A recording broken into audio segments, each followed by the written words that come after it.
Foreign Press Correspondents USA.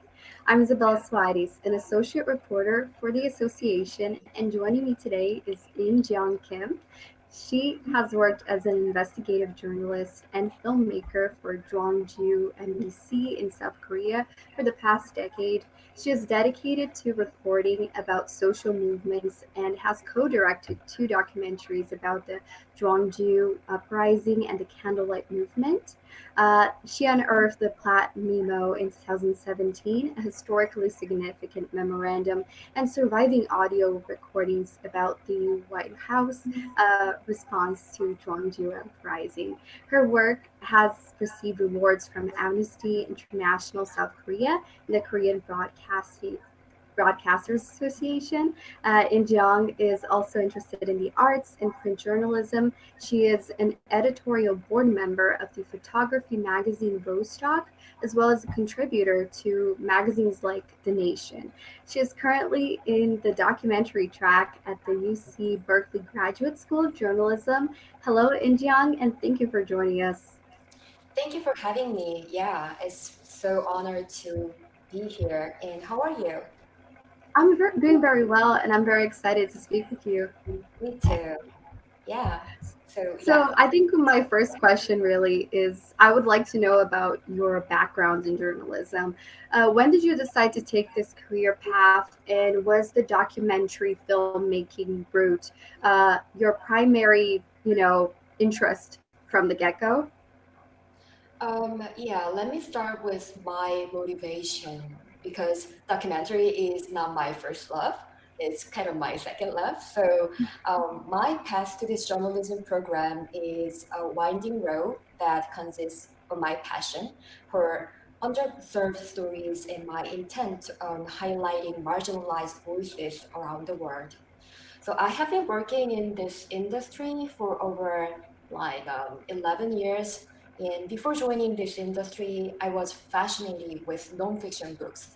And once I read Primo Levi's book, he is a survivor of Auschwitz, and I was enraptured by his history because Levi took his own life, and after witnessing this event, and I felt this man felt so lonely after witnessing all the really cruelty of the human beings.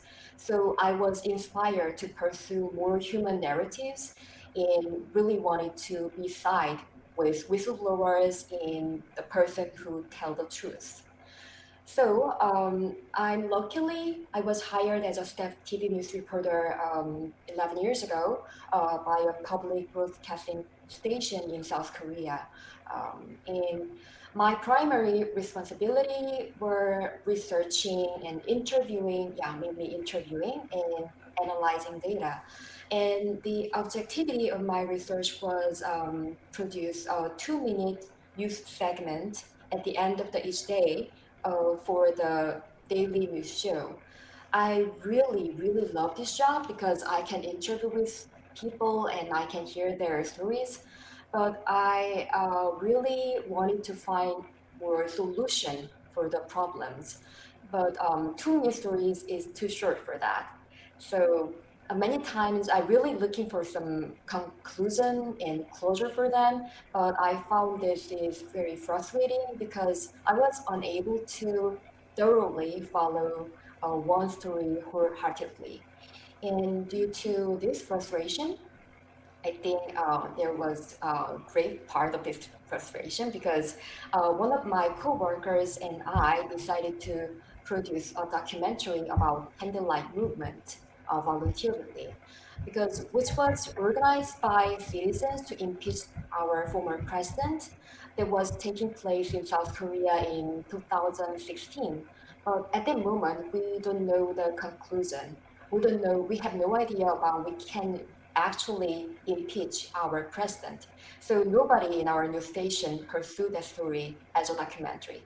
But we just realized this is so historical moment. So whether it would be success or not, we really want to document whole historical moments. So we did that just our free time after whole work after the making the news segment. We just just didn't go to the home and then just pursuing that story. And then, very surprisingly, impeachment happened. So our news station is just looking for some, something to on air. And then there was our story. So we were very luckily, especially on air that story, and it was whole very successful. So I found it has more room. I mean, documentary has more room to put more context and more investigating and also solution. So because of that, I decided to make one more documentary with coworkers. And after, as I said, I'm covering hidden stories about Gwangju uprising, and I interviewed with U.S. political figures who are contemporaries of Gwangju uprising. And that was South Korea's social movement and a very massive massacre to citizens. So and it's unsolved problem so far. So I really want to find some facts and more secrets about this story, and I did. So after we completed this documentary, I decided to apply to this prestigious journalism school at UC Berkeley to obtain invaluable journalism skills and create a diverse international network of coworkers and collaborators. Because in-house system in U station, I can easily making documentary, but at the same time, I really want to do it, whole as my own hand, like shooting and editing. I really want to writing whole. So collaborating is really amazing part, but at least once or two times, I really want to do it on myself. Yeah, that is why I'm here. I think that's really amazing. And I'll definitely ask you more questions regarding the documentary side. But I also want to learn a little bit more about your past working with Gwangju NBC for the past decade. What were some of the topics that you have covered for this uh, broadcasting station? And what was there like this particular story that resonated with you more or that stands out? Yeah, I think I partly answered many things, but I wanted to emphasize my bit was Gwangju Uprising, which was happened in my hometown and which affected my parents too, because my parents were they're victim of the Gwangju Uprising as well. They luckily survived, but as a result, I can be here. As a daughter of the surviving victims of Gwangju uprising, I felt guilty and responsibility to pursuing some truth for the casualties and victims of Gwangju uprising. So, and luckily, my official bit was Gwangju uprising as well. So I can investigate this story like 7 years in Gwangju MBC. So I did a lot of reporting about Gwangju uprising, and because that was a kind of historical moment of Korea's democracy, so my main bit was a social movement as well, because Gwangju uprising is about whole democracy and the social change. So from there, I can very easily broaden my perspective to other social movement like candlelight movement and other social changes. And as a female journalist, and I was the only female journalist in my company, so gender inequality was another bit for me. And of course, social justice and tax evasion and private information and human rights. I can tell that. Yeah. I think this is really interesting because going back to the documentary side, you co produced two documentaries recently. One is a film about Asian teenagers that are revolutionizing education at the moment and how their accomplishments are really changing the AAPI history and culture. And then the other one is bringing emphasis on the Asian hate movement in Chinatown. So currently, these are very strong issues in America. There are so many protests against Asian hate. With this in mind, how do both of these films that you worked on confront Asian stereotypes and address this topic? Yeah, this is very important and as also very devastating events. So I was, can I say lucky? But I was lucky enough to pursue that story with my professors and my peers supporting. And I think the first video about the Asian teenager activists is more close to confront Asian stereotypes, as you said. That 10-minute film is about a young activist who is fighting for AAPI history for all US curriculum because that is not mandatory in the US history curriculum, which was very surprising to me. And as an outsider view, it was just insane because AAPI community is not a small community. Even if it is a small community, they need to include this voice in their curriculum because we are part of this US world. So some people have really strong stereotypes about toward Asian teenagers, students, because they thought Asian teenager is only pursuing A plus grade in their school and don't care about social movement. But however, these amazing AAPI students is really want to break the model minority myth, and they are insisting and resisting in confronting the concept of misunderstood of Asian Asians misunderrepresented figure and saying what they actually are. And they insist they are more care about this community and they are part of this world and this is their home. Yeah, they are insisting that, which was really incredible to hear. And many people think that Asians want to hide their race and just to be white. But the truth was, from my perspective, many students really want to learn about their heritage and want to know about who they are because nobody in the school, they didn't teach them about their heritage. If they really want to learn that their heritage and their culture, they they need to go to their parents or they need to just turn on their TV or computer and they need to search or they need to finding some documentary about their heritage and it was so unfair. So they were wondering about why their friends don't need to learn about their history and it hurts them. So they really care about their ancestors and their parents on Earth history and culture. And I think these are very breaking all the Asian stereotype which US status quo has inside of it. Yeah. And another short documentary is about Asian hate crime issue. And at that moment, it was really a lot of things happened in the Bay Area.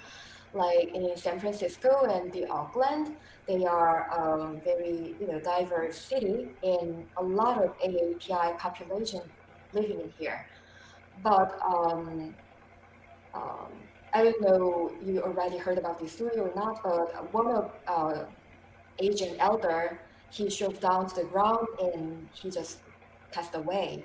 And it was really devastating and it was ongoing hate crime issue. So I just really want to met them and I really want to figure out what happened in their society. So I met with victims of Asian hate crime and people who wanted to elaborate their society. And really surprising moment was really a lot of AAPI community members, they really want to help elders and they really want to protect their society. So I think many people have wrong concept about Asian society. People easily think, oh, we have different culture and different history, so we cannot came together.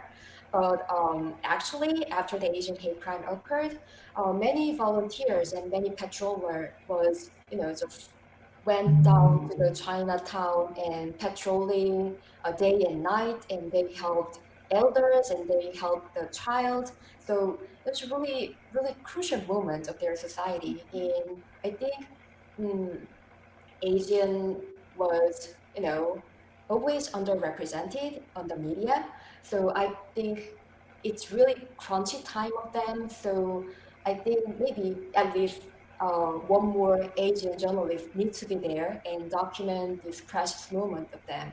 So yeah, I really wanted to make their voice bigger. So I was there. I think it's amazing all your work with this topic specifically because it really hits home for you. And I definitely do think that there has to be more space to talk about this topic. And I really wanted to talk about like you being a journalist both in Korea and here in the and in the U.S. What are the differences that you have noticed between coverage in both countries? Yeah, it's not easy question to answer because the condition of hiring is a little bit different in South Korea and the US because I was hired as a staff reporter in South Korea, but in here I was more like freelancing journalist and also independent documentary filmmaker. So the experience is a little bit different, but um, there are so many layers in it. But at least I can say the coverage of social justice issue is very different because Korea is largely racially homogeneous society, and so issues of diversity is not that prevalent. But reporting in the U.S. has granted me the new insights into the world because racial issue is so important, and without race I cannot tell anything sometimes.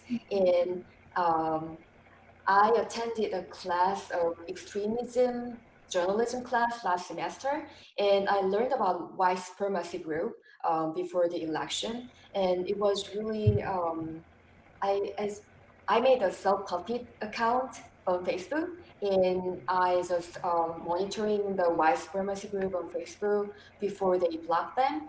And the conversation was really offensive because there was a lot of racially inserting comments on their group, and from there I was thinking about wow, reporting in the U.S. need to be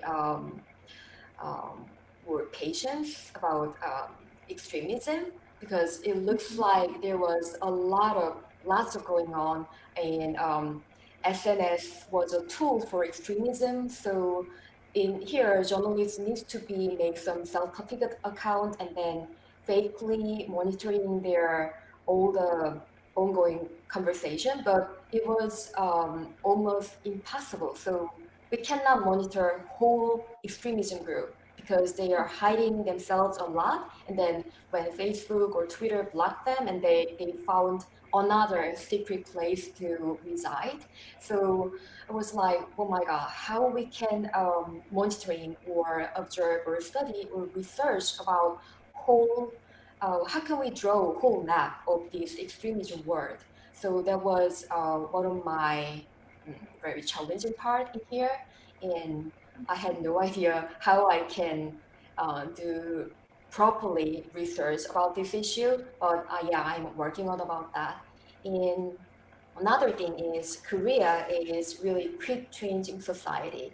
So uh, Korea online is really a huge, big public discussion camp.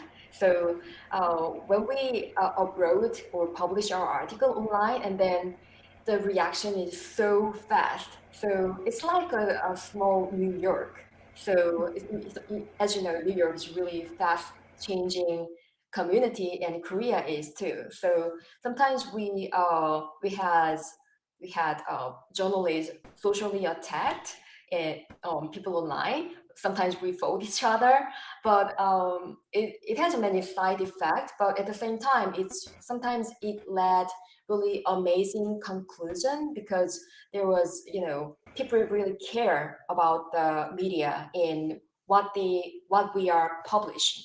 So they really wanted to participate the discussion, and sometimes that discussion is goes the wrong way, but sometimes it finds a really amazing alternative solution between the media and the citizen society. So I think that is kind of a power of Korea's media and Korea's society.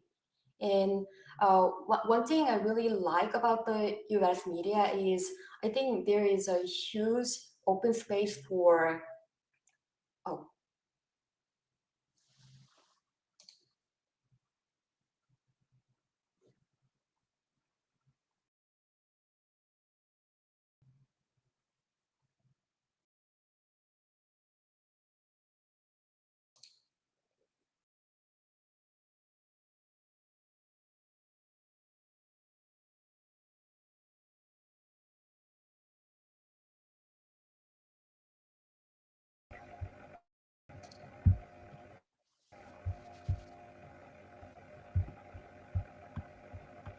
We're I think, back. I'm yeah. sorry, technical difficulties, everyone.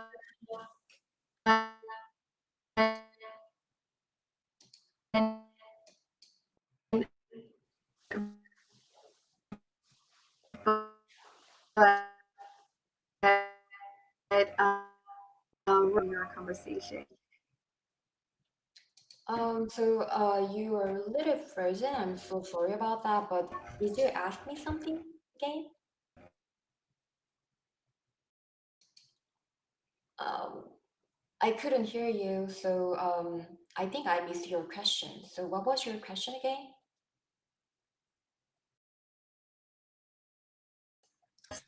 I think there is See a. scholarship Uh-huh. awards Yeah. So experience going to UC Berkeley. okay, I got it. Oh yeah, I was talking about the what is great thing about US media, but forget about it. There is a huge great things about US media, and let's move on to the next question. So yeah, the AFC Scholarship Awardee has served as an invaluable foundation to pursuing my dreams as a global journalist.